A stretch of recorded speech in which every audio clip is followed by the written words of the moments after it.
Russia loves its precious oil prices, but it seems that whenever money is involved, weird things happen. And look no further than the geopolitical consequences of the Iran deal, or potential Iran deal, or outline of an Iran deal, or concepts of an Iran deal, or whatever. At least as I am saying these words, there does not seem to be a deal set, but by the time that I record and publish this, 3 deals will probably have been agreed to and subsequently broken. No matter, we still have a skeleton of what the eventual deal will look like, and that can inform us about one of the more important second-order consequences of the agreement. So tell the Kremlin to listen up to today's edition of the Geopolitics Helpline, because it is going to matter a bunch to them. And one particular aspect of the Iran deal does not work in a straightforward way at all. Previously, you have said that in the short term, Russia benefits from fewer sellers on the gray oil market. While this should be true on a relative basis, that is, the percentage discount from the open market price, presumably the gray market price tracks the market price in absolute terms as well. Thus, even if the discount narrows, say from 40% to 20%, the market price may decline just as much or even more. Am I missing something? Unfortunately for Ukraine, yes, you are missing something. The mainstream world market price will not change as it might seem. Holding fixed supply, the baseline consequences, emphasis on baseline, of moving one seller into the mainstream market are 1. More profits for the gray market sellers left, 2. Less profits for the previous gray market buyers, and 3. A constant mainstream price. I have spoken in passing a few times about the effects of supply on the gray market, but perhaps we should cover this topic once and for all. There are many ways to conceive of what the gray market is, which can alter some of the conclusions that we will draw today. But perhaps the simplest way to think about it is not as a separate market, but rather the decision of whether to buy from one of 2 types of providers, a normal one and one that comes with a special tax. It is a tax, in air quotes, because it is the gray market punishment equivalent to, say, businesses suffering the wrath of the Western economic system. Throw in some restrictions on which countries allow their firms to purchase gray market oil at all, and we have ourselves the current system of trade. Let's work through these incentives with some pictures. Imagine that we have a group of 7 oil suppliers and a set of 7 purchasers, representing the current global market. A couple of these suppliers are subject to sanctions, and only 3 of the buyers have the ability to cross into the gray market. Note that this means that the possible gray market buyers exceed the supply of gray market suppliers. This is important for what follows, but it is also empirically true. For example, both India and China purchase oil from Russia. Nonetheless, Russia cannot satiate their demand, nor does adding Iran to the picture satiate their demand. Both also have to make purchases from the standard market. There is natural variation in how burdensome these buyers find the gray market punishment. You can think about this in terms of the national level rules that their governments have in place, each firm's ability to handle the bureaucracy of the gray market system, and how integrated they are in the Western economic system. Companies that currently do business with the United States would have to forego that to buy from the tainted suppliers, so they would have higher costs than companies that stay completely within their home countries. Point is, we can order those purchasing firms as low cost, medium cost, and high cost. Or, to put some numbers on this for illustration, the small cost firm loses the equivalent of $1 by going gray, the medium $5, and the high $10. From here, I'm going to slightly simplify the pricing system, but it is not relevant for drawing the inference about how removing Iran from the gray market changes things.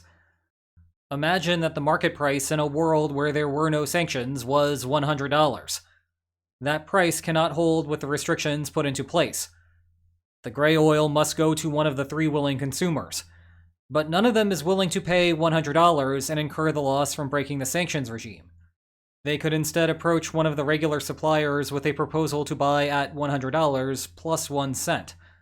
The supplier would like that because it beats the market rate by that penny. The purchaser would prefer that too because a $100 and 1 cent price is better than paying $100 and also suffering the gray market punishment.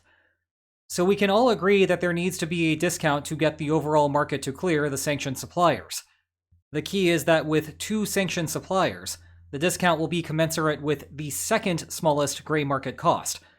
Here, that is $5. The buyer with the smallest gray market discount is very happy because it essentially pockets the $4 difference. The second smallest gray market cost buyer cannot do better by switching to the regular market because the total price it pays is already consistent with that. And the third gray market buyer does not want to undercut that price because it faces bigger punishment. The end result is that the sanctions regime functions as intended. The oil stays on the market, ensuring that the global price does not change. Nonetheless, Russia and Iran end up economically worse off. Neither can sell their oil for the competitive market price. The discount comes directly from their share of the sale. Perhaps you can see where this is going. Suppose that we remove Iran from the gray market. What are the distributional consequences? Well, the remaining gray market supplier no longer needs to offer $95 to make the sale. Two buyers are willing to take the oil at that price, so the lone ostracized seller can raise its price to $99 and still make the sale. Everyone else sells at $100. So, a consistent standard market supplier sees no benefit from this scheme. Same with a consistent standard market buyer. Here, that means if you were living in or selling to the West, you see no difference in your welfare. In contrast, Iran is better off now because it sells its oil for the full price as opposed to the discounted $95. The most willing buyer of the gray market oil is made worse off because previously it was pocketing a full $4 difference between its minimum and what it actually paid. Russia is better off because it can sell at $99. Still a discount, but not as much of a discount as the $95. So, if we focus on the very narrow part of the agreement that has the United States lifting oil sanctions from Iran and Russia win, someone in India or China loses, and the rest of us stay where we are. Now it is time for me to add a few important caveats to today's conversation. First, by far, the main consequence of a deal with Iran is to reopen the Strait of Hormuz. That will surge global supply for the mainstream market. Because the gray market prices track the mainstream prices, Russia's profits will drop.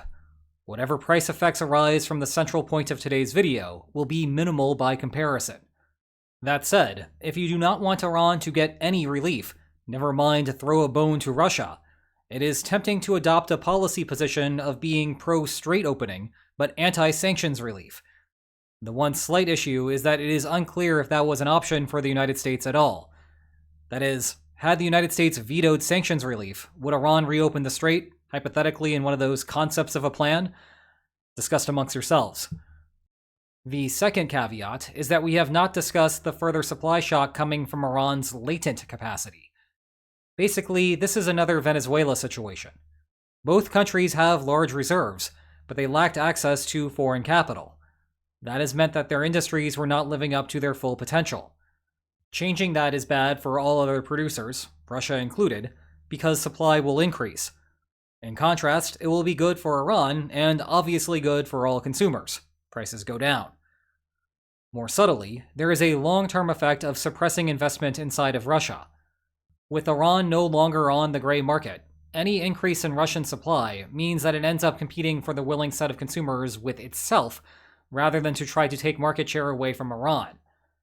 Finally, one of the more practical problems with what we examine today is that trade was frictionless, and every producer and consumer was identical, except for the issues with the sanctions regime.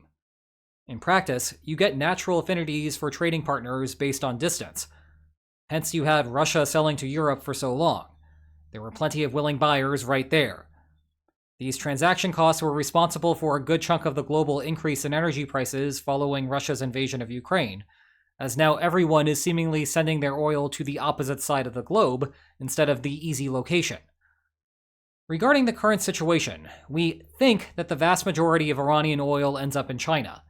I say think because it gets laundered to the point that no one can really be sure. But assuming that is true, some of the Iranian trade might not transfer to Russia at all because of the distances involved. Bear in mind that this is pure speculation that we will never learn the truth about, but it is something to file away for later. Kind of like how you should keep in mind all of these archive videos of the Geopolitics Helpline. The playlist is right here for your perusal. And if you enjoyed today's video, then please like, share, and subscribe, and I will see you tomorrow. Take care.